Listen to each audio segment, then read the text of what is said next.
අයිබෝන් අපි ද චැලෙන්ජ් වැඩසටහනත් එක්ක අදත් කතා කරන්න බලාපොරොත්තු වෙන්නේ මේ තියෙන අභියෝගවලට රටක් විදිහට අපිට මුහුණ දෙන්න සූදානම් වෙන්න පුළුවන් විදිහ ගැන.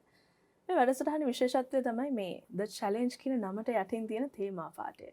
එළඹෙන්නට පෙර ගොඩක් අභියෝග කර මුලටම ආවම කර වටක් මේ අභියෝගවල ගිලුණහම එරුණහම තමයි අපි කල්පනා කරන්න පටන් ගන්න විසඳුම්. රටක් හැටියට බොහෝ අවස්ථාවලදී විවිධාකාර වූ ප්‍රශ්නවල විවිධ අංශයන්ගේ ප්‍රශ්නවල ආර්ථිකය වුණත් එහෙමයි මේ ඕනම තැනකදී අපි ගොඩක් කලාවට එහෙම වුණාම ඒ කියන්නේ නැත්තටම නැති වෙන්න ඔන්න වෙන තියදී තමයි විසඳුම් හොයන්නේ. අන්න ඒකින්ද අපිට සමහර දේවල් ගැන මුලින් කියවා ගැනීමක් කරන්න වෙනවා. අන්න එහෙම තැනක් තමයි අපි අවුරුදු ගාණක් තිස්සේ එහෙම නැත්නම් අවුරුද්දකට වැඩි කාලයක් තිස්සේ මෙතන නිර්මාණය කළේ.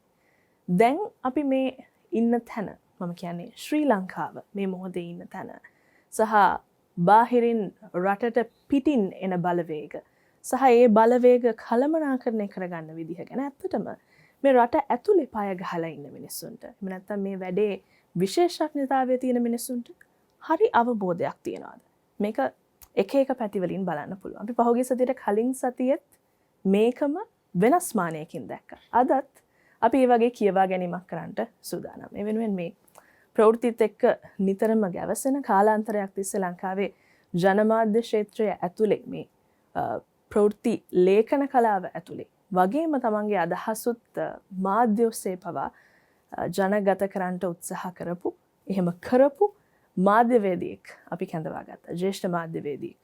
The Island පුවත්පතේ ප්‍රවෘත්ති කතෘ ශමේන්ද්‍ර ෆර්ඩිනෑන්ඩ් මහතා. අයිබෝන් ඔබතුමාට. අර මං කියපු කතාවෙන් අපි පටන් ගමු. අපි රටක් විදිහට එක තැනකනේ ඉන්නේ. හැබැයි එක තැනට බොහෝ තැන්වලින් බාහිරින් බාධාවන් එහෙම නැත්නම් අභියෝග එල්ල වෙනවා. මේ වෙලාවේ අපේ ළඟම අසල්වැසියා. අපි එතනින් පටන් ගමු. ඉන්දියාව සහ ලංකාව අතර තියෙන සම්බන්ධතාවය, පැවතුණු සම්බන්ධතාවය සහ දැන් මේ මොහොතේ තියෙන සම්බන්ධතාවය ගැන මොන වගේ ඕවර්විව් එකක්ද කියවා ගැනීමක්ද තියෙන්නේ? ඉතාම ස්තුතියි මේ අවස්ථාවට. අපි අසල්වැසියා ගැන සඳහනක් කරොත් අපි ඉන්දියාව ගැන කියවා ගන්නකොට අපි ඉන්දියාව දැන් ඉන්න කඳවුර කවුද කුමන අරමුණක් සඳහා ඇතිවෙච්ච කඳවුරක්ද කියන එක තේරුම් අරගෙන තමයි අපිට අපි අත්දකින්න අපි මුහුණ දෙන අභියෝගය අපි තේරුම් ගන්න ඕනේ. අද වෙනකොට ඉන්දියාව, ඇමරිකාව, ජපානය සහ ඕස්ට්‍රේලියාව කියන රටවල් හතර එක බල කඳවුරක් වශයෙන් හැඳින්වෙනවා. දේශපාලන ආර්ථිකය වශයෙන් හැම අතින්ම එක කණ්ඩායමක් ලෙස කටයුතු කරන එම කණ්ඩායම සෑම අතකින්ම ශ්‍රී ලංකාවට නොයෙකුත් ආකාරයෙන් බලපෑම් කරමින් සිටිනවා. ඊට ආසන්නතම උදාහරණය තමයි චීනෙන් ශ්‍රී ලංකාවට පැමිණි ඇත වශයෙන්ම පසුගිය ආණ්ඩුව කියන්නේ ගෝඨාභය රාජපක්ෂ මහත්මයාගේ ආණ්ඩුව ජූලයි මාසයේ 12 වෙනිදා ශ්‍රී ලංකාවට ඒමට අවසර දුන්න එම නෞකාව ඒම වර්තමාන ආණ්ඩුව හිටුවා කල් දැම්ම දින කීපයකින්. ඒ අවස්ථාවේදී චීනය සහ ඉන්දියාව ලෝකයේ ඉදිරියේ ගැටීමක් ඇති වෙලා ඒ ගැටුම තුල ලංකාව ඉතාමත් අපහසුතාවයට ලක් වෙලා අපි රටවල් දෙකෙන්ම තෙරපිලා අවසානයේදී අපිට සිද්ධ වුණා 11 වෙනිදා හම්බන්තොටට එන්න තිබුණ එම චීන යාත්‍රාව මම හිතන්නේ 16 වෙනිදා තමයි පැමිණියේ. එතකොට මේ බල කඳුරු දෙකක් චීනයට එරෙහිව ඇමරිකාව, ඉන්දියාව, ජපානය සහ ඕස්ට්‍රේලියාව මේ කඳුරු දෙක ගැටීමේදී මෙම කඳුරු දෙකම උත්සාහ කරනවා. අත වශයෙන්ම මම කැමති කියන්න අපේ රටේ මේ ප්‍රශ්නේ දකින්න කණ්ඩායම් පාර්ලිමේන්තුව තුල සහ පිටත මේක කණ්ඩායමක් මේක ඉන්දියානු ඇසින් දකිනවා. අනිත් කණ්ඩායම මේක චීන ඇසින් දකිනවා. චීන පාර්ශ්ව පැත්තෙන් මේක දකින කණ්ඩායම යම් කිසි උත්සාහයක් කරනවා. ඒගොල්ලෝ වඩා දේශ හිතේශී රටට ජාතිය ආදරේ චීනය අපිත් එක්ක ඉන්නවා කියන කතන්දරේ මම ඒක පිළිගන්නවා. නමුත් ඒ සමගම අපි තේරුම් ගන්න ඕන මේ රටවල් දෙකම ලංකාවට කරන අතපෙවීම අපි තේරුම් ගන්න ඕන මේ රට අද වෙනකොට ඉස්සෙල්ලා සඳහන් කරපු විදිහට බංකුලොත් තත්ත්වයට පත් වෙලා තියෙන රටක්. මේ බංකොලොත් වීම තුළ විදේශී අතපෙවීම් වල ප්‍රබලකමක් ඉතාම පහත් මට්ටමක තෙරපීමක් ශ්‍රී ලංකාවට ඒගොල්ලෝ එල්ල කරනවා. මේ හම්බන්තොට සිද්ධිය එක උදාහරණයක් පමණයි. පමණයි. එතකොට මං අර අපි ඉන්දියාව ගැනත් අහපු නිසා ඔබතුමන් චීනය ගැනත් සඳහන් කරපු නිසා මේ මොහොතේ දැන් ඔය කියන දැනට අපේ ලංකාවේ වරායක නවතා තිබෙන UN Van 5 කියන නෞකාව පිළිබඳව තමයි මේ කතාව ඇදිලා එන්නේ. ආපහු වතාවක්. ඒ කියන්නේ මේක හැමදාම වෙච්ච දෙයක්. හැබැයි ආපහු වතාවක් මේ කතාව ඇදිලා එන්නේ ඒක නිසා. ඔය කියන සිද්ධිය හා සම්බන්ධව ඉන්දියානු විදේශ ලේකම්වරයා මට මතක විදිහට සඳහනක් කරනවා නෑ අපි එහෙම බලපෑමක් ශ්‍රී ලංකාවට කරේ නැහැ. අපි කිව්වේ නැහැ ශ්‍රී ලංකාවට මොනම විදිහකටවත් ඒ නැව ලංකාවට ගෙන්වා ගන්නට එපා. ඒක අපිට බලපෑමක් කියලා. මොකද්ද මේක ඇත්ත කතාව? අපි දන්න විදිහට ජනමාධ්‍ය වාර්තා කරපු විදිහට ඉන්දියානු මාධ්‍ය ඇතුළු ලෝක මාධ්‍ය වාර්තා කරපු විදිහට ඉතාම පැහැදිලිව ඉන්දියානු රජය බලපෑමක් කරා. ඒ බලපෑම කිරීම උඩ තමයි ශ්‍රී ලංකා රජය වර්තමාන රජය තීරණය කරන්නේ ඉල්ලීමක් කරන්නේ චීනෙන් දැම්ම ඉන්න එපා කියන එක. ඒක නැහැ කියන එක තේරුමක් නැහැ. අපි කාලයක් තුල දැකලා තියෙනවා චීනය දිගින් දිගටම ඉන්දියාව චීනය ලංකාවේ කටයුතු කිරීම සම්බන්ධයෙන් මේ එන්න එපා චීනයට අවස්ථාවක් දෙන්න එපා කියන එක දිගින් දිගට පිළිබඳ උදාහරණයක් වශයෙන් ගෝඨාභය රාජපක්ෂ මැතිතුමා ආරක්ෂක ලේකම්තුමා වශයෙන් කටයුතු කරපු කාලයෙන් පස්සේ සාකච්ඡාවකදී පැවසුවා ඉන්දියානු ආරක්ෂක උපදේශක ඩෝවල් මහත්මයා එතුමාට පැවසුවයි කියලා කිසිදු ප්‍රධාන පෙළේ චීන ආයෝජනයක් ශ්‍රී ලංකාවට අවශ්‍ය නැහැ කියලා. ශ්‍රී ලංකාව ඉතාම පොඩි රටක්, කුඩා රටක්. ඔබලාට එවැනි ප්‍රබල පෙළේ චීන ආයෝජන අවශ්‍ය නැහැ කියලා. දැන් එය අපි කල්පනා කරලා බැලුවොත් ඉතාම ආඩම්බරකාරී උඩඟු කතාවක්. දැන් ඒක තමයි ඇත්ත තත්ත්වය. ඉන්දියාව සෑම අතින්ම අපිට බලපෑම් කරමින් පවතිනවා. ඒක එදත් සිදු වුණා, ඒක අදත් සිදු වුණා. ඒක හෙටත් සිදු වෙනවා අනිවාර්යයෙන්ම. මට මතකයි චන්ද්‍රිකා කුමාරතුංග මැතිනිය රට පාලනය කරන කාලේ ශ්‍රී ලංකාවට අවශ්‍ය වෙච්ච රේඩාර් පද්ධති චීනෙන් අපි ගන්න උත්සාහ කරාම ඒවකට ආණ්ඩුව ඉන්දියාව එපයි කිව්වා.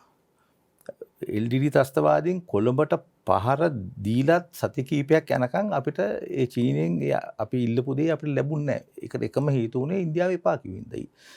ත්‍රස්තවාදී ප්‍රහාරයෙන් පසුව තමයි ඒ අධිතාක්ෂණික චීන උපකරණ අපිට ලැබුණේ. ඒක තමයි ඇත්ත කතන්දරේ. අපි මේවා වාර්තා කරලා තියෙනවා සිංහල මාධ්‍යෙත් ඉංග්‍රීසි මාධ්‍යෙත්. නමුත් අපේ රටේ අවාසනාවකට මේ තොරතුරු හරියාකාරව එක තැනකට එක්රැස් කරලා ඒක අවශ්‍ය කරන තැනට පාර්ලිමේන්තුවට හෝ අදාළ ස්ථානවලට ලැබෙන්නේ නැති ප්‍රශ්නයක් තියෙනවා කියලාත් මම හිතනවා.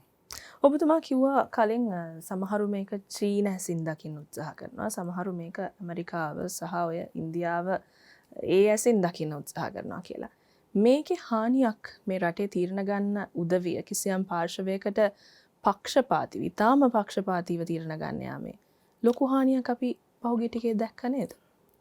මෙහෙමයි දැන් උදාහරණයක් වශයෙන් මට මතකයි යහපාලන රජය සමයේ එවකට කතානායකතුමා කරු ජයසූරිය මැතිතුමා එතුමා චීන තානාපතිවරයාගෙන් ඉල්ලීමක් කරා පාර්ලිමේන්තුවේ 225ටම චීනියන් අවස්ථාවක් දෙන්න කියලා.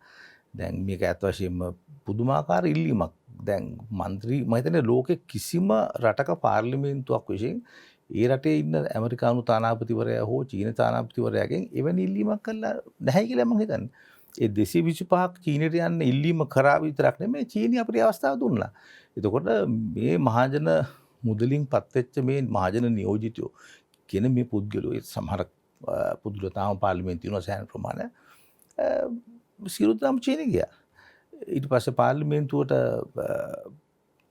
පරිගණක අවශ්‍යයි කිව්වම 225ටම චීනෙන් පරිගණක ගෙනල්ලා ඒ චීන පරිගණක හයි කරා පාර්ලිමේන්තුවේ. එහෙම දෙයක් වුණා මේ රටේ. ඒ ඉන්දියාව සම්බන්ධයෙන් කිව්වොත් අපේ මාදුළුවාවේ ශෝභිත හාමුදුරුවෝ උන්වහන්සේ වෙනුවෙන් අනුරාධපුර දිස්ත්‍රික්කයේ යහපාලන ආණ්ඩුව ගමක් ඉදි කරා. ඒකට අවශ්‍ය කරන මුදල් සියලු මුදල් ලක්ෂ 3000ක් සැපිව ඉන්දියාව. දැන් එවැනි තත්ත්වයක් තුළ අපි තේරුම් ගන්න ඕනේ මේ රටේ පාර්ලිමේන්තුව සහ නොයෙකුත් ආයතන ජනමාධ්‍ය නොයෙකුත් පුද්ගලයන්ව යම්කිසි ආකාරයකට පොළඹවන්න පාලනය කරන්න අවස්ථාව තානාපති අංශවල වලට ඉබේම හම්බ වෙනවා කියන එක. ඒක වෙනවා, ඒක දිගින් දිගටම වෙනවා. දැන් උදාහරණයක් වශයෙන් විදුලි බල මණ්ඩලයේ හිටපු සභාපති MMC ෆර්ඩිනෑන්ඩෝ එතුමා කිව්වා ජනාධිපතිවරයා හිටපු ජනාධිපතිවරයා ඔහුට කිව්වයි කියලා ඉන්දියාවට සුළම් බල ව්‍යාපෘති කෙලිම බාර දෙන්න කියලා. එතුමා පස්සේ නැහැ කිව්වා. නමුත් මම කියන්නේ එවැනි ප්‍රකාශයක් කරන්න මේ විදේශීය අතපෙවීම් දිගින් දිගටම සිදු වෙනවා. ඒක නැහැයි කියලා කවුරුත් හිතන්න නරකයි. ඒ අවධානය අපි තේරුම් ගන්න ඕනේ. ඒ අවධානයත් එක්ක තමයි අපිට මම හිතන්නේ ඉදිරියට යන්න පුළුවන් වෙන්නේ. දැන් එහෙම අතපෙවීම් සිද්ධ වෙන බව මතන මේ තුන්වෙනි ලෝකයේ රටවල් සහ විශේෂයෙන් අපි වගේ ලංකාව වගේ ගොඩ එන්න උත්සාහ කරන කියලා අපි කියන නැගිටින්න උත්සාහ කරන රටවල් වලට කොහොමත් මේ දැවැන්ත බලකඳුරු වල බලපෑම මත ලෝකේ ඕනතරම් උදාහරණ අපිට හොයා ගන්න පුළුවන්. එහෙම වෙලාවක මේ රට ඇතුලේ ඉඳන් තීරණ ගන්න උදවිය මොන වගේ තැනකද තමන්ගේ තීරණ ගැනීම ප්ලේස් කරගන්න ඕනේ, ස්ථානගත කරගන්න ඕනේ? දැන් මෙහෙමයි ඉතින් මොකද අපි ලෝකෙට කියලා තියෙන්නේ අපි නොබැඳි ජාතියක් කියලා. අපි එහෙම ප්‍රඥප්තියක් අත්සන් කරලා තියෙනවා. නොබැඳි පිළිවෙතක විදේශ ප්‍රතිපත්තිය ලෝකයේ අද වෙනකොට පවත්වාගෙන යන්න බෑ. අපි පැහැදිලිවම අපි යම් කිසි කඳවුරක් සමග ඉන්නවා. ඒක ඉබේම කියන්නේ ඒක නැහැයි කියලා තීරුමක් නැහැ. දැන් කොවිඩ් ගැන කල්පනා කරොත් කොවිඩ් පාලනය කරන්න අවශ්‍ය කරන්නේ එන්නත පවා ඒ එන්නත තිබුණ රටවල් අනිකුත් රටවල් වලට බාර දෙනකොට ලබා දෙනකොට ඒක දේශපාලනයක් තිබුණා. අපි ජපානයෙන් කොවිඩ් එන්නත ඉල්ලන අවස්ථාවේ අපිට ලැබුණ නෑ ඒක. ඒකට හේතුවක් තිබුණා. අපි ජපාන් ව්‍යාපෘති හිටවුව හින්දා ලංකාව ක්‍රියාත්මක කරපු දේවල් හිටවපු හින්දා ජපානය අපිත් එක ප්‍රශ්නයක් ඇති කරගත්තා. ඒ ජපානයත් අර ඉන්දියාව, ඇමරිකාව, ඕස්ට්‍රේලියාව කියන කණ්ඩායමේ එක කොටසක්. ප්‍රධාන කණ්ඩායමක්. දැන් මේ ප්‍රශ්නේ ඇත්තටම මේ එක තැනක ඉඳලා අපිට සාකච්ඡා කරන්න හරි අමාරු හේතුව බලවත් රටවල් කණ්ඩායමක් අපිත් එක්ක කටයුතු කරනකොට අපි කොහොමද මේ කණ්ඩායමත් එක්ක කටයුතු කරන්න කියන ප්‍රශ්නේ අපිට ඇති වෙනවා. දැන් ඉතාලම හොඳ උදාහරණයක් තමයි හිටපු ජනාධිපතිතුමාගෙන් උදාහරණයක් දුන්නොත් දැන් එතුමා මම හිතන්නේ එතුමා හිතුවා ලංකාවේ ඉතාම බරපතල තත්ත්වයක් උද්ගත වෙලා තියෙනකොට එතුමාට ඇමරිකාවෙන් වීසා ඉල්ලුවම ඒ වීසා බලපත්‍රය එතුමාට ලැබෙයි කියලා. නමුත් ඇමරිකාව ප්‍රතික්ෂේප කළා. අපි එක්සැග්ගුසුමාට ඇමරිකාවත් එක්ක එළඹිලා අපි නොයෙකුත් ඉතාම කිට්ටුවේ ඇමරිකාවත් එක්ක ගනුදෙනු කරාට ඒ අවස්ථාවේ ඇමරිකාව ප්‍රතික්ෂේප කරා. අපි ඉන්දියාවෙන් ඉල්ලීම කරේ නැති වුණත් ඉන්දියාව ප්‍රකාශයක් කරා ශ්‍රී ලංකාවේ ජනාධිපතිවරයා රටින් පිටවීමට අවශ්‍ය කරන කිසිදු පහසුකමක් ඉන්දියාව සැලසුවේ නැහැ කියලා. දැන් ඉන්දියාව එවැනි ප්‍රකාශයක් විදේශ අමාත්‍යාංශය කරන්නේ අරගලකරුවන්ට ගැන සම්බන්ධයෙන් ප්‍රශ්නයක් ඒගොල්ලන්ට නැහැනේ. බය වෙන්න හේතුවක් නැහැ. නමුත් ඉන්දියාවේ ප්‍රකාශය කරා කිසි කෙනෙක් අහන්න නැතුව ඉන්දියාව කිව්වා ලංකාවේ ජනාධිපතිවරයාට ලංකාවෙන් පිට වෙන්න ඒගොල්ලෝ උදව් කරේ නැහැ කියලා. ඉතින් මේක මේ භූදේශපාලනයේ මේ සමස්ත ක්‍රියාවලියේම කොටසක් අත් වශයෙන්ම. නමුත් අපි රටක් වශයෙන් ඒක තේරුම් ගන්නවත් කියන ප්‍රශ්නේ අපි හැමදාම ඉන්නවා. එහෙම තේරුම් ගත්තොත් ඒ කියන්නේ අපි මේක හරියට තේරුම් ගත්තොත් මේගොල්ලන්ටත් ඕනේ අපිව භාවිතා කරන්න, මේගොල්ලන්ටත් ඕනේ අපිව භාවිතා කරන්න කියන එක. මගේ ප්‍රශ්නේ වෙන්නේ මොකක්ද අපි කරන්න ඕනේ? මොකක්ද අපිට නෙගෝෂিয়েට් කරන්න පුළුවන්ද මේ අයත් එක්ක කතා බහ කරලා විසඳ ගන්න පුළුවන්ද? නැත්නම් දෙන දෙයක් අරගෙන පාඩු. ඇත්ත වශයෙන්ම දෙන දෙයක් ලබාගෙන ඉන්න තත්ත්වයකට තමයි පත් වෙලා තියෙන්නේ. ඒකට හේතුව ආර්ථික සම්පූර්ණයෙන්ම කඩා වැටීමේ තත්ත්වය තුල අපි ඉන්දියාවටත් ණයයි තවත් ණය ගන්නවා උදව් ඉල්ලනවා දිගින් දිගටම. චීනටත් නැහැ. එතකොට චීනය කියන්නේ චීනයට ගත්ත ණය ගෙවන්න චීනෙන් ණය අරන් චීනට ණය ගෙවන්න කියලා. අපි එවැනි තත්ත්වයක ඉන්නේ. දැන් IMF එක කටයුතු කරන්නේ අත වශයෙන්ම ඇමරිකාවටයි බටහිර රටවල් වලටයි ප්‍රධාන රටවල් වලට අවශ්‍ය ආකාරයට. අපිට ගැලවීමක් රටක් වශයෙන් නැහැ අත වශයෙන්ම. ඒක පාර්ලිමේන්තුවේ ඉන්න 225ට තේරෙනවද නැද්ද කියන එක මම හිතන්නේ මේ රටේ මිනිස්සුන්ටත් පුදුමයක් වෙන්නේ නැති. නමුත් පැහැදිලිව හිටපු ජනාධිපතිවරයාව පළව හැරලා නැවතත් මේ පාර්ලිමේන්තුවේ ඉන්නේ අර 225ම. පොඩි වෙනසකට තියෙන්නේ ගාලු දිස්ත්‍රික්කෙන් තරඟ කරලා වෙච්ච පරාජය වුණ වජිර අබේවර්ධන මැතිතුමා පාර්ලිමේන්තුවට ඇවිල්ලා තියෙනවා. එතන හිටපු රනිල් වික්‍රමසිංහ එක්සත් ජාතික පක්ෂයේ ናයකයා ජනාධිපතිලා තියෙනවා. නමුත් මේකම පාර්ලිමේන්තුව. මේ පාර්ලිමේන්තුව මම ඉතාම වගකීමෙන් කියනවා කිසිදු වගකීමක් නැතුව කටයුතු කරන පාර්ලිමේන්තුව. ඒකට දෙන්න පුළුවන් තාම පැහැදිලි හොඳම උදාහරණය තමයි 2015 වෙදී අපි ජිනීවාවලදී අපේ රටේ හමුදාව පාවා දෙන විසුමට අත්සන් කරනකොට අපි පාර්ලිමේන්තුවේ ඉන්න മന്ത്രിවරුන්ගෙන් ඇමතිවරුන්ගෙන් ඇහුවම ඒගොල්ලෝ පිළිගත්ත කැබිනට් එකේ අඩු ගානේ සාකච්ඡාවක් තුන්නේ නැහැ කියලා. එවැනි විසුමකට අපි අත්සන් කරනවා කියලා. මම නමක් කිව්වොත් මහින්ද සමරසිංහ ඇමතිතුමාගේ මගේ ප්‍රශ්නය ඇහුවා.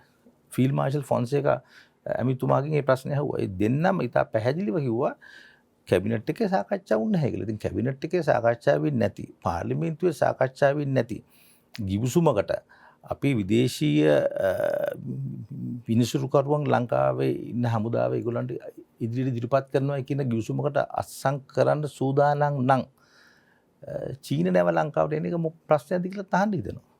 විරාමයකට යන්න කලින් මට මේ ප්‍රශ්නය අහන්න හිතෙනවා. මේ මාතෘකාව ඇතුලේ අපි මෙතනින් කෙටි විරාමයක් ගන්න ඕන නිසා. ඒ තමයි ඔබතුමාගේ වසර ගණනාවක මාධ්‍ය ජීවිතය ඇතුලේ ප්‍රවෘත්ති වාර්තාකරණය කරපු මාධ්‍ය ජීවිතය ඇතුලේ ලංකාවේ විදේශ ප්‍රතිපත්තිය කියන එක හරියට ක්‍රියාත්මක වුණු කාලයක් ඔබ දැකලා තියෙනවද? මම ලක්ෂ්මණ කදිරගම මහත්මයා කාලේ ඉතාම හොඳට ඒක ක්‍රියාත්මක වුණා. අත වශයෙන්ම අපේ ප්‍රතිපත්තිය වෙලා තියෙන්නේ ප්‍රතිපත්තියක් නැති එක. ඒක තමයි ප්‍රතිපත්තිය. කියන්නේ ප්‍රතිපත්තියක් නැත වශයෙන්ම විදේශ අමාත්‍යාංශය සම්බන්ධයෙන් පමණක් කතා කරොත් අත වශයෙන්ම රජයේ කවුරු බලේ හිටියත් එකම අවශ්‍යතාවය තමුන්ට හිතවත් තමුන්ගේ කණ්ඩායමක් තමුන් කැමති තැන්වලට යවන එක. ඒක ලංකාව තුල පත්වීම් දුන්නත් ලෝකේ පත්වීම් දුන්නත් ඒ අවශ්‍යතාවය ඒකයි. ඒ වගේම අපිට හිතන්න පුළුවන් යම් පත්වීම් දෙනකොට ඒ පත්වීම් දෙන්නේ අපේ රටේ පැත්තෙන් හිතලා බලලාද එහෙම නැත්නම් පත් කරන රටේ පැත්තේ අවශ්‍යතාවය අනුවද කියලා. ඒකත් ලොකු ප්‍රශ්නයක්. දැන් එක උදාහරණයක් කිව්වොත් ඕස්ට්‍රේලියාවේ යහපාලන සමයේ යවපු අන්තිම මහ කොමසාරිස්තුමා එතුමා ඒ රටට ගිහිල්ලා එතුමාට ආපහු ලංකාවට නැවත එන්නයි කියලා දැනුම් දීමක් කළා. එතුමා ආවේ නැහැ. එතුමා නීතිඥයෙක් වැලියමුණ මහත්තයා ජේසි වැලියමුණ එයා පැමිණියේ නැහැ. දැන් ඒක එක ප්‍රශ්නයක්. නමුත් ඊට වඩා ප්‍රශ්නේ ගෝඨාභය රාජපක්ෂ මැතිතුමාගේ ආණ්ඩුව මේ සම්පූර්ණ කාලය තුල මහ කොමසාරිස්වරයෙක් ඕස්ට්‍රේලියාවට පත් කළා නැහැ. දැන් ඒකත් බද අවුරුදු 2කට වැඩි කාලයක් අදටත් මහ කොමසාරිස්වරයෙක් නැහැ. එක්කෝ ගිය ආණ්ඩුවට අවශ්‍ය කරන කෙනෙක් නැතුව ඇති යවන්න. ඒක හිස්සන තියන් ඉන්නේ නැති. එවැනි තත්වයක් තුල අත වශයෙන්ම මේ රටක් වශයෙන් ශ්‍රී ලංකාව කොච්චර අසරණ වෙනවද කියන එක අපිට හිතාගත්ත හැකි. ඒක අත වශයෙන්ම ජාත්‍යන්තරයක බැලුවම මේ රටවල් ක්‍රියා කරන ආකාරය මම හිතන්නේ අපේ දේශපාලන නායකත්වයට අපේ රටේ මිනිස්සුන්ට අත වශයෙන්ම දැනගන්න ඉගෙන ගන්න කොච්චර දේවල් තියෙනවද කියලා. දැන් උදාහරණයක් වශයෙන් ඕස්ට්‍රේලියාවේ ආණ්ඩු මාරු වුණාට sovereign borders කියලා ඔපරේෂන් එකක් ඒගොල්ලෝ මෙහෙයුමක් කරනවා. ඒ sovereign borders කියන මෙහෙයුමේ එකම පරමාර්ථය තමයි විදේශ වලින් ඕස්ට්‍රේලියාවට මිනිසුන් එන එක හිටවීම. ඒගොල්ලෝ කිසිදු හේතුවකට මිනිසුන්ට එන්න දෙන්නේ නැහැ. එවැනි මිනිසුන්ව නවත්තනවා ඊළඟ ගෙනල්ලා ඒ රටටම බාර දෙනවා. දැන් අපේ රටේ තියෙන ආර්ථික තත්ත්වයේ උඩ ඒගොල්ලෝ තීරුම් ගත්තම අපිට ප්‍රශ්නයක් තියෙනවා. අපිට මෙහෙයුම් කරන්න තෙල් වල හිඟකමක් තියෙන්න පුළුවන්, මුදල් ප්‍රශ්නයක් තියෙන්න පුළුවන් කියලා ඕස්ට්‍රේලියාව ශ්‍රී ලංකා ගුවන් හමුදාවටයි නාවික හමුදාවටයි තෙල් පරිත්‍යාග කරනවා. මන්දන මේක එක මාධ්‍යයට ලොකුට ගියේ නැති එකක් තෙල්. තුර ලංකාවේ ගුවන් යානාවල් වලට සහ නාවික යාත්‍රාවල් වලට තෙල් සැපීම යම් තාක් දුරකට ඕස්ට්‍රේලියාව කරනවා. කෝටි ගාණක් වියදම් කරන ඒගොල්ලෝ. ඒ තමුන්ගේ රටේ දේශපාලන තීන්දුව ඉටු කිරීමට අවශ්‍ය කරන සියලුම දේවල් කිරීමට ඒ රටවල් උත්සාහ කරනවා. නමුත් අපිට කරන්න පුළුවන් දෙයක්වත් අපි කරන්න නැහැ කියන එකේ තමයි ඉන්නේ. සමහර දේවල් වල අර මෙතුමා කිව්ව කතාව මෙතන ඉඳගෙන මම බොහෝ අවස්ථාවක් අහලා තියෙනවා. ඒ වතාවන් ගානක් අහලා තියෙනවා. එතම අර දැන් ලංකාවට වෙලා තියෙන්නේ ප්‍රතිපත්තියක් නැති එක ප්‍රතිපත්තියක් බවට පත් වෙලා කියලා. හැබැයි කවුද මේක වෙනස් කරන්නේ? ඒකට මොකක් හරි ක්‍රමවේදයක් මේ දැන් ඉන්න අය සකස් කර ගනීද? අපිට එහෙම විශ්වාස කරන්න පුළුවන්ද? විරාමයෙන් පස්සේ අපි කතා කරමු.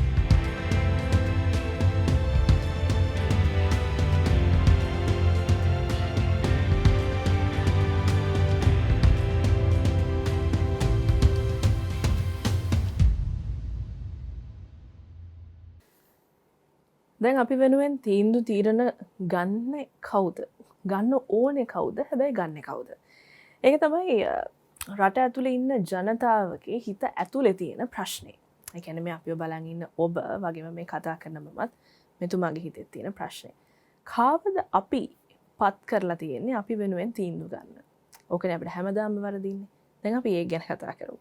තව අවුරුදු ගානකට තව අවුරුදු කිහිපයකටම අපිට ඒක බොහෝ විට මාරු කරගන්න බැරි වෙයි. එහෙම මාරු කරත් ආපහු මේ ඉන්න ටිකම කාඩ් කුට්ට මැලෙනවා වගේ ෂෆල් වෙලා එයි.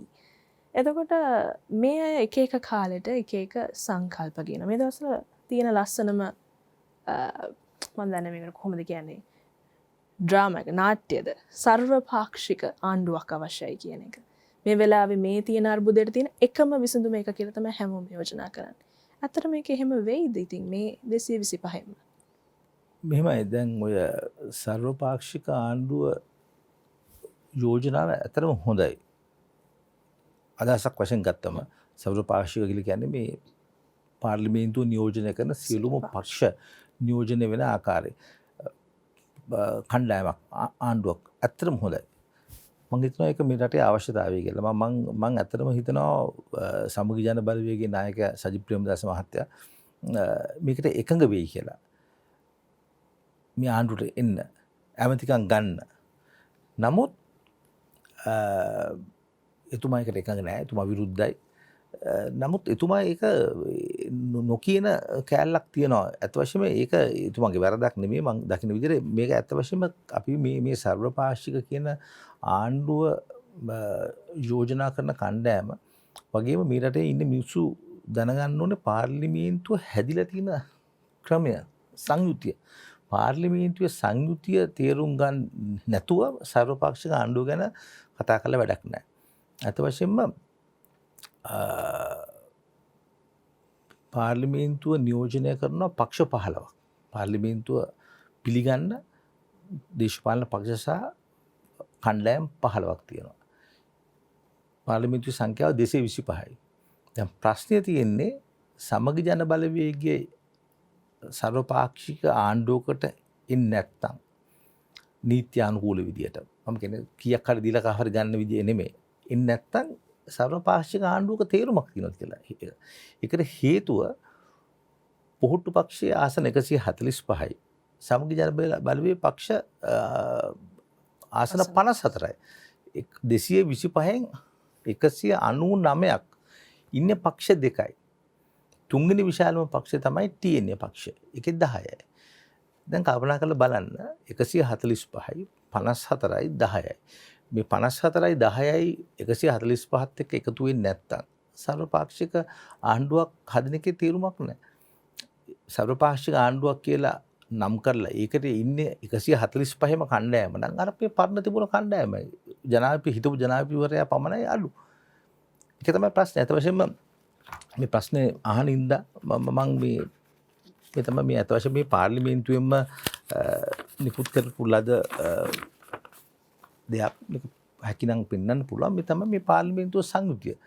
ඒකේ අත වශයෙන්ම එක ආසනයක් තියෙන පක්ෂ 9ක් තියෙනවා. ඒ 9න් එක පක්ෂයක් තමයි එක්සත් ජාතික පක්ෂය. දැන් කල්පනා කරලා බලන්න එක පක්ෂයක් තියෙන පක්ෂයෙන් ජනාධිපතිතුමයි ආසන 3ක් තියෙන පක්ෂයෙන් අගමැතිතුමයි තියෙන ක්‍රමයක් තුල තමයි අපි මේ සම්පූර්ණ මේ සර්වපාක්ෂික කතාව කියන්නේ. ඒකේ මං වැරදි කියලා කියනවා නෙමෙයි.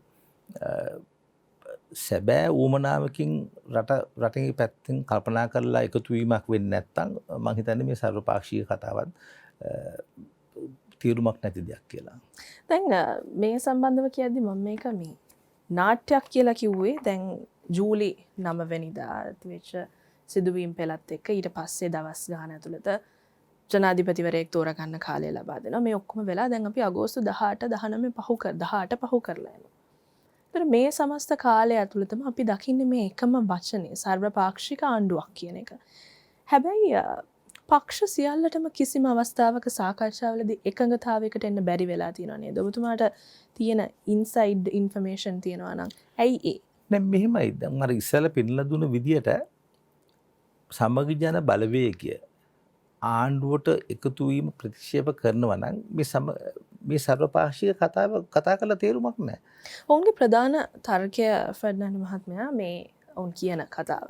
ඔවුන් කියන්න උත්සාහ කරන්නේ හැම වෙලාවෙම මේ ආණ්ඩුවට වැඩපිළිවෙලක් නැහැ. ඒක නිසා ඔවුන්ගේ වැඩපිළිවෙල පිළිගන්න එහෙම කරනවා නම් අපි එන්නම් කියලා. ඒක සාධාරණ. එහෙම නෙමෙයි කියන්නේ. ඒගොල්ලෝ කියන්නේ හිටපු ජනාධිපතිවරයා නැති වුණාට ඒ දූෂිත කණ්ඩායමම තමයි මේ පාර්ලිමේන්තුවේ තාම ඉන්නේ කියලා. ඒගොල්ලොත් එක්ක ඇමතිකම් ගන්න නැහැ කියන එක තමයි සජිත් ප්‍රේමදාස මැතිතුමා දිගින් දිගටම කියන්නේ. අතරම පුළුවන් ද එහෙම අයත් එක්ක ආණ්ඩු කරන්න? දැන් මං කියන්නේ තේරුමක් නැහැ. දැන් මේ රටේ පොහොර ප්‍රශ්නෙට, ගෑස් ප්‍රශ්නෙට, ආර්ථිකය සම්පූර්ණයෙන් කඩා වැටීම සම්බන්ධයෙන් සම්පූර්ණ එකම වැරදිකරු ගෝඨාභය රාජපක්ෂ හිටපු ජනාධිපතිවරයා නම් එහෙනම් ප්‍රශ්නයක් නැහැ. එතකොට මේ රටේ විධායක පාර්ලිමේන්තුව සහ අධිකරණය යන මේ බලකණු තුන උඩ තමයි මේ රට ගොඩනැගිලා තියෙන්නේ. මාධ්‍යත් පැත්තකින් ඉන්නවා. නමුත් මේ සමස්ත ක්‍රියාවලිය අසාර්ථක වෙලා ඒ සම්පූර්ණ වැරද්ද එක පුද්ගලයෙකුට ඒ ගෝඨගෝගම මෙහෙම ඇතුළේ එතුමා රටෙන් පලා ගිහිල්ලා තියෙනවා. ඒක දේශපාලන කාරණාවක් නෙමෙයි අත් වශයෙන්ම.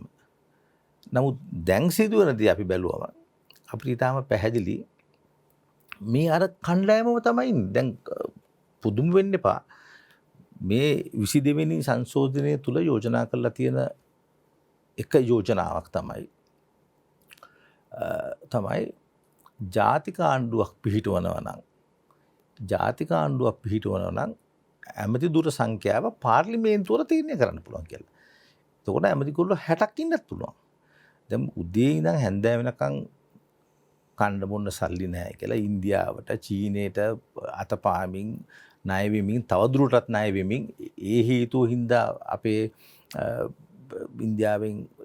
ඉන්දියාවයි චීනයයි අපිට බලපෑම් කරනවා, ඇමරිකාව බලපෑම් කරනවා, මුළු ලෝකෙම අපිට එක එක ආකාරයට බලපෑම් කරන එවැනි තත්ත්වයක් ඇති කරපු කණ්ඩායම දැන් ආය මොකක්ද කියන්නේ? දැන් කොතනද ප්‍රශ්නේ තියෙන්නේ නැත් වශයෙන්? මට තේරෙන විදිහට මේක මේ කතාව තුළ ඉදිරියට යෑමක් තමයි ඒගොල්ලෝ කරන උත්සාහය. ඊට හැදයක් නැහැ. හේතුව මේ කරන කතාවල් වලින් අපිට පැහැදිලිව තේරුම් ගන්න පුළුවන් දෙපාර්ශ්වයටම කණ්ඩායම් දෙක තුනටම එහෙම කියන්න වැඩපිළිවෙලක් නැහැ. මම ඒකට හේතුවක් වශයෙන් කියන්නේ අත වශයෙන්ම අපි ගරු කරන්න ඕන මහ බැංකුවේ අධිපතිතුමා නන්දලාල් විරසිංහ මහත්මයා ඉතා පැහැදිලිව මේ ආර්ථිකය කඩා වැටීමට හේතු ටික එතුමා පාර්ලිමේන්තුවරම දැන්නුවා. පාර්ලිමේන්තුව අපි එක වාර්තා කරලා සවිස්තරාත්මකව එතනදී එතුමා කියනවා 20 මුල් කාලේදී අපිට ජාත්‍යන්තර මූල්‍ය අරමුදල පැහැදිලිව කිව්වයි කියලා ණය රීස්ට්‍රක්චරින් කරන්න ටැක්ස් කපන්න එපා කියන දෙකම කරයි කියලා. ඒක ඉතා පැහැදිලිව කිව්වා. ගිය ආණ්ඩුව එය ගණන් ගත්තේ නැහැ. ඒක ගණන් ගන්න නැතුව කටයුතු කිරීම උඩ ආර්ථිකය කඩා වැටුණා කියන එක මහ බැංකුවේ අධිපතිතුමාම ප්‍රසිද්ධිය පවසලා තියෙනවා. එතකොට නම් වශයෙන් එතුමාට අමතරව අලි සබ්රි ඇමතිතුමත් ඇමරිකාවට ගිහිල්ලා ආවට පස්සේ IMF එක්ක සාකච්ඡා වලින් ආවට පස්සේ එතුමාලා දෙන්නගේ කතාවේදී ඉතා පැහැදිලිව කියවෙනවා PB Jayasundara, WD Lakshman, Ajith Nivard Cabraal, SR Artigala යන පුද්ගලයෝ 4 දෙනාට අමතරව හිටපු අගමැතිතුමා මහින්ද රාජපක්ෂ මුදල් ඇමති වශයෙන් සහ සමස්ත කැබිනට් මණ්ඩලය මේ වෙච්ච දෙයට වග කියන්න ඕනයි කියන එක කියවෙනවා. නමුත් අද වෙනකොට ඒ ගැන කිසිදු මාධ්‍යයක කිසිදු සඳහනක් නැහැ. ඒක සම්පූර්ණයෙන්ම අපි අමතක කරලා තියෙනවා. සහ පාර්ලිමේන්තුවට වගේම කැබිනට් මණ්ඩලයටත් ඒ වගකීම පැවරෙනවා. අනිවාර්යයෙන්ම ඒ කණ්ඩායම අදටත් පාර්ලිමේන්තුවේ සිටිනවා. අලුතෙන් පත් වෙන්න යන කැබිනට් මණ්ඩලයටත් ඒමට උත්සාහ දරමින් සිටිනවා. ඉතින් අත් වශයෙන්ම ඉතාම ඛේදනීය කනගාටුදායක තත්වයක් වැරද්දක් වෙලා තියෙනවා. වැරද්ද කරපු මිනිස්සු කවුද කියලා හඳුන්වගෙන තියෙනවා. ඉතා පැහැදිලිව. නමුත් ඒ පිළිබඳ කිසිදු විමර්ශනයක් කිසිදු ආකාරයකින් වෙන්නේ නැහැ. ඒක ඛේදවාචකයක්. අපේ රටේ සෑම ශේෂ්ත්‍රයක් බැලුවොත් අපි දකින්නේ ඒ හැම තැනකම වෙලා තියෙන මේ එකම කතාව. එක ආකාරයට ආණ්ඩු වෙනස් වෙලා තියෙනවා, පුද්ගලයෝ වෙනස් වෙලා තියෙනවා. නමුත් මේ එකම කණ්ඩායමක් තමයි මේ කාර්යය මේ රට විනාශ කිරීමේ කාර්යය කියලා මම කියන්නේ ඒක ඉදිරියට ගෙනියන්නේ. එතකොට දැන් කාලෙන් කාලෙට ප්‍රධාන පක්ෂ දෙකක් එහෙම නැත්නම් ප්‍රධාන පාර්ශව දෙකක් කියලා අපි කියමු.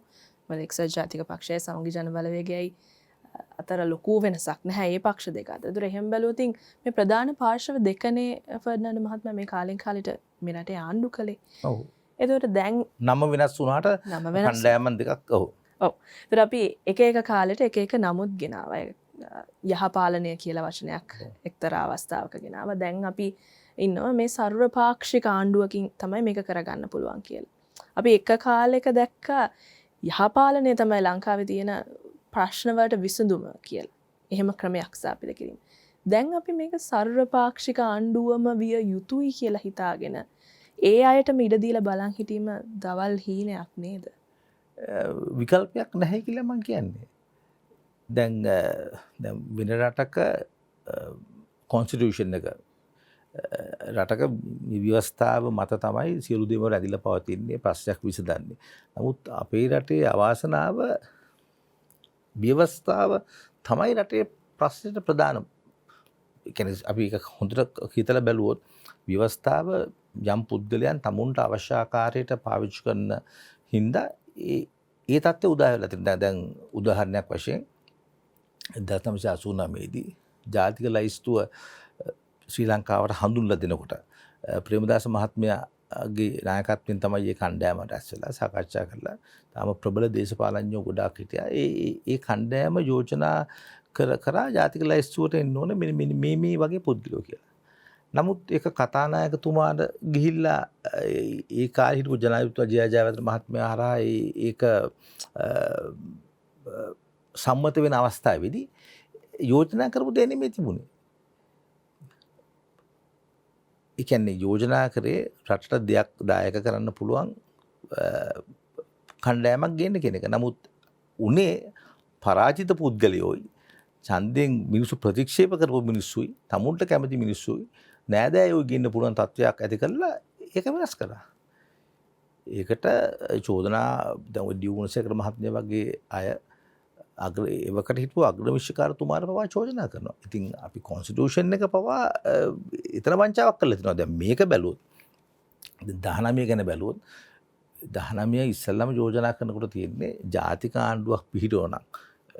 ජාතික ආණ්ඩුවේ සර්වපාක්ෂික ආණ්ඩුවේ මහා ලොකු වෙනසක් නැහැ අත වශයෙන්ම.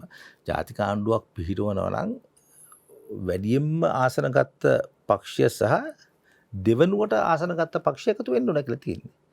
නමුත් ඒක කරන්න බැහැයි කියලා තේරුණ ගම ඒගොල්ලෝ කෝවනිකුත් පක්ෂ කියලා.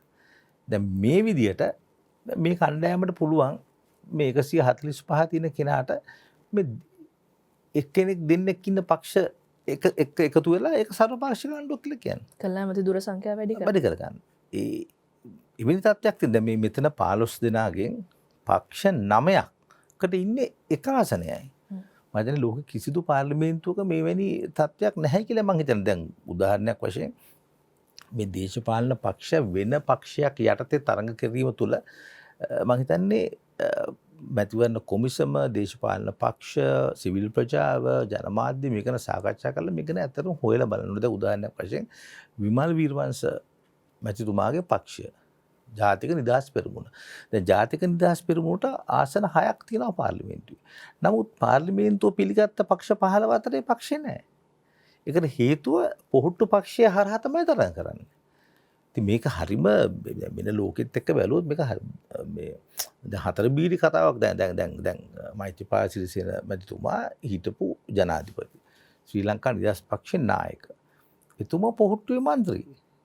ශ්‍රී ලංකා නිදහස් පක්ෂයේ 14 දෙනෙක් පාර්ලිමේන්තුවේ තිරුණාට ශ්‍රී ලංකා නිදහස් පක්ෂයේ වශයෙන් පත් වෙලා තින්නේ මේ පාර්ලිමේන්තුව අනුව එක්කෙනයි. ඒ යාපන දිස්ත්‍රික්කයේ. අනිත් සියලු දෙනාම පොහොට්ටු මන්ත්‍රීවරු.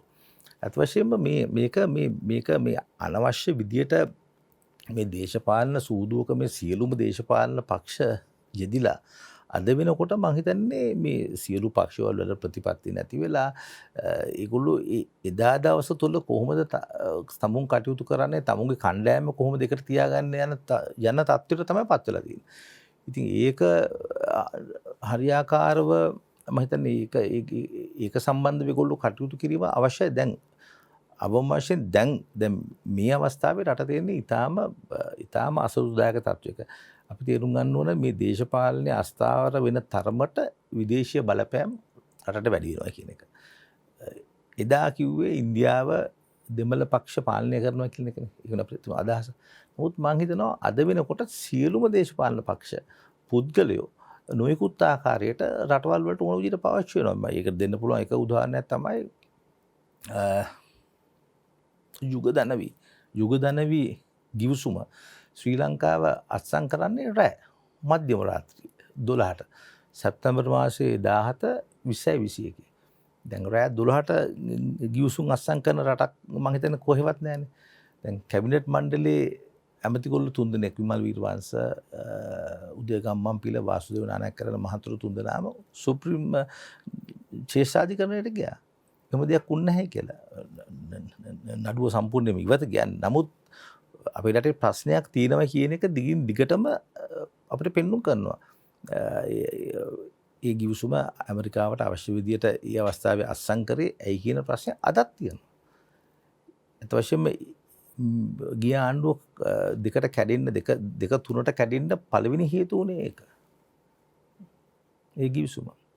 දැන් එහෙම කල්පනා කරගෙන යද්දී ආපහු ෆර්ඩිනාන්ඩ් මහත්මයා අපිට හිතනවා මොන පාර්ශවය හිටියත් පහුගිය කාලේ අපි අත්දැක්කේ අඩු හෝ වැඩි වශයෙන් එකම ප්‍රතිඵල කිහිපය.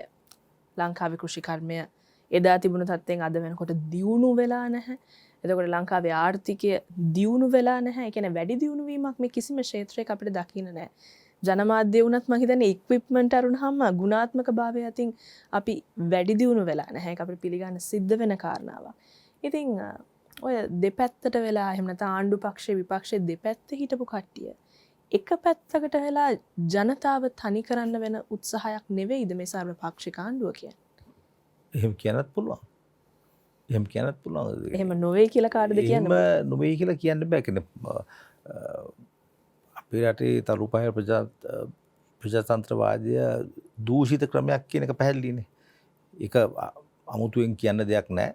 ඇත්ත වශයෙන්ම දැන් මම පළමු දවස් දෙකකට පෙර සිනමන් ලේක් සයිඩ් හෝටලේ ජනාධිපතිතුමාගේ ප්‍රධානත්වයෙන් පැවතිච්ච උත්සවයකදී ජනාධිපතිවරයා කියනවා මම ජනරජයට වඩා පොහොසත්. එතුමා පාවිච්චි කරන සිංහල මම ජනරජයට වඩා පොහොසත්. මම මේ බව දැනගත්තේ එතුමා මුදල් ඇමති වශයෙන් වැඩ බාරගත්තම එයා ගාව ඇමරිකන් ඩොලර් 1000ක් තියෙනවා. ඒ අදහස් කරේ ලංකාවට හිමිකම් එතුමා ඇමතිකම බාර ගන්නකොට 1000ක් තිබුණේ නැහැ කියන එක. ඊටාම බරපතල ප්‍රකාශයක්. ඊට සුළු වෙලාවකට පස්සේ විජේදාස රාජපක්ෂ ඇමතිතුමා කියනවා එතුමා කෝප් සභාපති වශයෙන් හොරු අල්ලන්න ගිහිල්ලා එතුමාට එතුමාව අයින් කරා. එතුමාට දේශපාලනය එපා කෙරුවයි කියලා.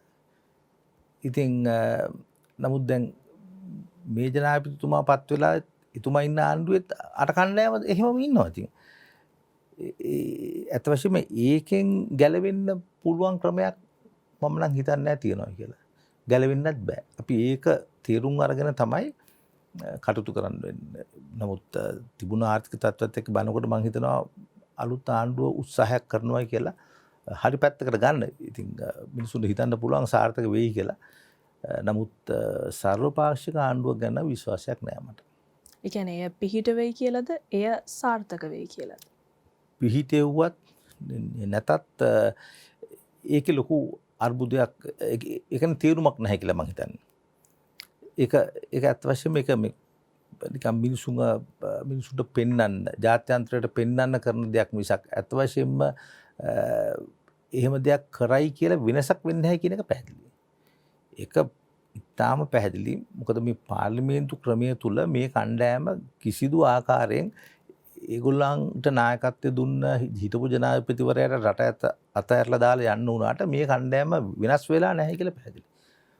ඒක අපි තේරුම් ගන්න ඕනේ. ඒ දේශපාලන නිරත කණ්ඩායම් පිළිබඳව විශ්වාසයක් බහුතර ජනතාවකට නැති හින්දා මිනිස්සු පහුගිය කාලේ ඇතිවෙච්ච තරුණයන් නැගිටීම් කිව්වොත් නැත්නම් අරගලය කිව්වොත් මේ වගේ මොන වචනෙන් ගත්තත් අලුත් වෙනසක් ඕන කියන එක අපේක්ෂා කරා. ඒක නිසා විවිධ අලුතින් ආව කොටස් එක ජනතාව එකතු වෙන්න උත්සාහ කළා. තාමත් එහෙම කරමින් ඉන්නවා. එහෙම වෙලාවක ඔබතුමා මේ වෙලාවේ දකින මේ අපිට දැන් පේන රට දැන් තියෙන තත්ත්වය අනුව ඉස්සරහට එහෙම අලුත් බලවේගයකට ගොඩනැගෙන්න අවකාශයක් තියෙයිද මේ රටේ? නැත්නම් අර පැරණි බලවේග විසින් ආපහු ඒක යටපත් කරයිද? මේ ඉන්න දූෂිත කණ්ඩායම ඉවත් වෙන තුරු මේ රටට බලාපොරොත්තුවක් නැහැ කියලා මම කියන්නේ. සමස්තයක් වශයෙන් වෙනස කරේ ඇත්ත වශයෙන්ම ඔය අරගලකරුවෝවත් කවුරුත් නෙමෙයි. කවුරු මේ වැඩේ පටන් ගත්තත් කවුරු මිනිස්සු කියනවා ඇමරිකානු තානාපති අංශ බටහිර බලවේග මේකට උදව් කරා ඩයස්පෝරා එක සල්ලි වියදම් කරලා ඒක එදා ඉඳන්ම තිබුණා. නමුත් වෙනසක් වුණේ නැහැ. මේ ඇත්ත වශයෙන්ම මේ වෙනස කරේ මේ කොළඹට ආපු මිනිස්සු. මම හිතනවා මේ ආපු තරුණ තරුණියෝ බොහෝ දෙනෙක් ඡන්දේ පාවිච්චි කළත් නැති කිසිදු දේශපාලන පක්ෂයකටත් අයිති නැති කණ්ඩායමක්. නමුත් සමාජ මාධ්‍ය ජාලා තුල ඒගොල්ලෝ දකින්න දේවල් දකින්න අත්දැකීම් මේ රටේ දේශපාලඥයෝ ආණ්ඩුව කරන අසාධාරණකම් දැකලා එළියට බහපු 100,000 ගණන් තරුණ තරුණියෝ තමයි මේ වෙනස කරේ. ඒක කිසිදු එක දේශපාලන පක්ෂයකට හෝ කණ්ඩායමකට ඒ ගෞරවය හිමි වෙන්න හොඳ නැහැ. ඒක මේ රටේ සමස්ත ජනතාව මේ වෙච්ච අසාධාරණයට එරෙහිව කරපු අරගලයක් විදිහට මම දකින්නේ. මේක කිසිදු දේශපාලන පක්ෂයකට ඒ අයිතිය ලැබෙන්නේ නැහැ. මොකද ඒ වගේ ප්‍රබල විශාල ජන කණ්ඩායමක් කිසිදු නගරයකට එදා වෙනකන් ගෙන්න කිසිම පුද්ගලයෙක්ට හම්බුන්නේ නැහැ. සාර්ථකුන්නේ නැහැ. කවුරු මොන තානාපති අංශ සල්ලි වේදම් කරත් ඩයස්පෝරා එක මොනා කරත් මිනිස්සු වෙන්නේ නැත්තම් ඒ මිනිස්සු ආවේ කිසිම දෙයක් ලබා ගන්නවත් බලාපොරොත්තුවක් නෙමෙයි. ඒගොල්ලෝ යම් කිසි අවස්ථාවක තේරුම් ගන්නවා ආණ්ඩුව වැටිලා ඉන්නේ. නායකත්වය දුර්වලයි. අපිට මේක කරන්න පුළුවන් කියලා. ඒ ආපු කණ්ඩායම් වලට කතා කරාම අපිට තේරෙනවා ඒගොල්ලෝ ආවේ එදා මේක වෙනස් කරන්න. ඒගොල්ලෝ ඒක කරා. ඒක දේශපාලන කාරණාවකට වඩා ආර්ථිකය කියන්නේ රට බංකුලොත් වෙලා අන්තිම පල්ලෙහාට වැටුණු අවස්ථාවක මිනිස්සු දක්වපු රියැක්ෂන් එක කියන්නේ කෝපයත් සමග ආපු තත්ත්වය තමයි දැක්කේ. ඒක තේරුම් ගන්න නරකයි කිසිම දේශපාලන පක්ෂයක් මේගොල්ලෝ කරපු දෙයක් කියලා. එහෙම දේශපාලන පක්ෂ ගැනත් ඔබතුමා කියද්දි මේ සියලු පක්ෂ අතරේ අනිත් ආසන 3ක් විතරක් තියෙන ජාතික ජන බලවේගය. ඔවුන් මේ වෙලාවේ දිගින් දිගටම ඉල්ලා සිටමින් ඉන්නවා මැතිවරණයක් දෙන්න මේ පාර්ලිමේන්තුව වෙනස් කරන්න ඕනි කියලා. ඔවුන් හිතන විදියට ඒක කරගන්න පුළුවන් හැකියාවක් තියෙනවා. දෙක නෙමෙයි. භූමියේ ඉන්න ජනතාව ලෑස්තිද මේ සියලු දෙනාම ඉවත් කරලා අලුත් ආණ්ඩුවක් එහෙම නැත්නම් අලුත් පාර්ලිමේන්තුවක් පත් කරගන්න? JVP එකට JVP එක ඇත්තම ඒගොල්ලෝ රත්තරන් කාලේ තමයි ඒගොල්ලෝ චන්ද්‍රිකා මැතිණියගේ කාලේ ඒගොල්ලෝ ආසන 39ක් පාර්ලිමේන්තු කණ්ඩායමක් නැවත එවැනි තත්ත්වයක් උදා වෙයි කියලා ඇත්තටම මම හිතන්නේ නැහැ. නමුත් JVP එක පිළිගන්න විශාල සංඛ්‍යාවක් අද රටේ මිනිස්සු ඉන්නවා. නමුත් ඒක පාර්ලිමේන්තු බලයකට හැරියද කියලා මට අත් වශයෙන්ම කියන්න බෑ. මං හිතන්නේ කවදාවත් 39ක් ගන්න පුළුවන් තත්ත්වයකට යයි කියලා. ඒක ඊටම අපහසුයි. ඒ කණ්ඩායමක් එක්ක එකතු වෙලා තරඟ කරනවා එක හැරෙන්න. නමුත් මේ පාර්ලිමේන්තුවේ මේ කණ්ඩායම පරණ වැරදි අමතක කරලා හෝ මහ බැංකු වංචාව ඇතුළු සියලු දූෂණ කියන්නේ ඔබතුමා ඇත්ත වශයෙන්ම පාර්ලිමේන්තු අවස්ථාවක් තියෙනවා නම් චරිත හිරත් මන්ත්‍රීතුමා හෝ අනුර ප්‍රියදර්ශන මන්ත්‍රීතුමා හිටපු ඒගොල්ලෝ තමයි මේ ආයතන බැලුවේ. එතුමාම ගෙනල්ලා ඇත්ත වශයෙන්ම පුවත්පත් සාකච්ඡාවක් තිබ්බා නම් නිසියාකාරයෙන් අහන්න හම්බෙයි. ඒ කියන්නේ අදාහ ගන්න බැරි කතා. දැන් මම එක උදාහරණයක් හිටිය උදාහරණයක් කියන්නම් 2020 ඔක්තෝබර් මාසයේ 13 වෙනිදා සුදු සීනි කිලෝවකට පිටරටින් ලංකාවට ගෙන සුදු සීනි කිලෝ එක බද්ද රුපියල් 50 ඉඳන් 725 කරා. කරාට සීනි 85 ඉඳන් 130 40 50 හැර වෙලා 300 වෙනකන් ගියා. යම් කිසි පුද්ගලික කණ්ඩායමක් කෝටි ප්‍රකෝටි ගාණක ලාභයක් ලැබුවා. දැන් කවුද දැන් මේ සීනි බද්ද අඩු කරන්න ඕනෑම බද්දක් අඩු කරන්න පුළුවන් මුදල් අමාත්‍යාංශයට පමණයි. ඉතින් අපේ රටේ මුදල් අමාත්‍යාංශය කරපු එම නියෝගයෙන් ජනතාවට කිසිදු සෙතක් වුන්නේ නැහැ කියලා පාර්ලිමේන්තු මන්ත්‍රී අනුර ප්‍රියදර්ශන යාප මහත්මයා ප්‍රසිද්ධිය කියලා තියෙනවා. ඒ වාර්තාව අපි දැක්කා අපිටත් ඒවල තිබුණා. ඉතින් එවැනි තත්ත්වය තුළ මුදල් අමාත්‍යාංශය විශ්වාස නැත්තම් අපි කාවද විශ්වාස කරන්නේ? එතනයි රටේ ප්‍රශ්නේ තියෙන්නේ. මෙතන මේක ඇත්ත වශයෙන්ම මේ රට හොරු කණ්ඩායමකට හවු වෙලා තියෙන්නේ. එන හැම එකෙක්ම කිව්වට වැරදි නෑ. හැම එකෙක්ම හොරකම් කරන්න උත්සාහ කරනවා මිසක් රටට දෙයක් දායාද කරන්න උත්සාහ කරන්නේ නැහැ කියලා පැහැදිලි. ඉතින් අපි ලොකු බලාපොරොත්තු තියාගන්න හොඳ නෑ. මොකද හේතුව ඒ කියන කතාව ලේ විදිහට කරන්න විදියක් නැහැ ඇත්ත වශයෙන්ම. මොකද රට තියෙන තත්ත්වය නරකයි කියලා අපිට ජනාධිපතිතුමා පාර්ලිමේන්තුව ඇතියම්තිගොල්ලෝ දිගින් දිගටම කියනවනේ. අපි ඒක දන්නවා. අලුතෙන් කියන්න දෙයක් නැහැ. නමුත් මොනවා වෙනස් වුණත් හොරකමේ වංචාවේ දූෂණයේ අඩුවක් නැහැ කියන එක නම් ඉතාම පැහැදිලියි. වංචාව දූෂණය හොරකම් කියන එකේ අනිත් පැත්තේ තියෙන්නේ ජනතාවට ඒ රාජ්‍ය ආයතන කෙරෙහි තියෙන විශ්වාසය නැතිවීම. ඒකයි දැන් අපි මොනවා කරගන්න ගියත් දැන් රටේ සමස්ත බහුතරයත් උත්සාහ කරන්නේ ඒ හොර පාරෙන් ඒ වංචාකාරී පාරෙන් තමන්ගේ වැඩේ කරගන්න. අන්න ඒක තමයි. ඒ කියන්නේ මේ ඔබ අපි සියලු දෙනාගේම හරස්කඩක් තමයි බලන් ගියාම ඔය 225ත් ඉන්නේ. ඉතින් කොහේ ඉඳන් කොහෙටද හැදෙන්න ඕන කියන එක ගැන වාද විවාද නොකර තීරණ ගන්න උදවියට සිද්ධ වෙනවා. ඉදිරි දවස් කිහිපය ඇතුළතවත් හරි වැඩපිළිවෙලක් ප්‍රකාශයටපත් කරන්න. අඩුතරම අපිට කිය නොහිටියත් කමක් නැහැ නේද ෆර්නෑන්ඩෝ මහත්තයා. වැඩේ කළා හරි පෙන්වන්න කියන්නේ.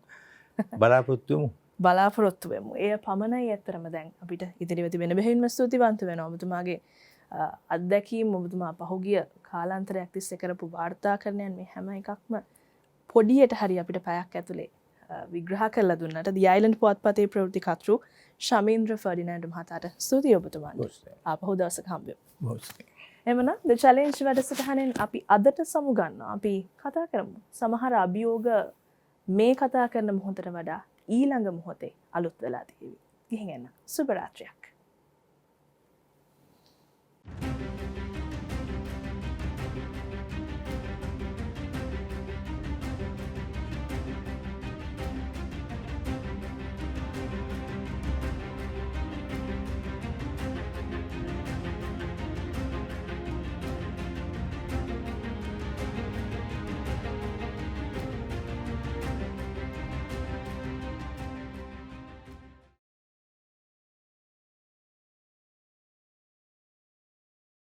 මෙවැනි වටිනා වැඩසටහන් නැරඹීමට ජයමග TV YouTube නාලිකාව සබස්ක්‍රයිබ් කර සීනුව ලකුණ ක්ලික් කරන්න.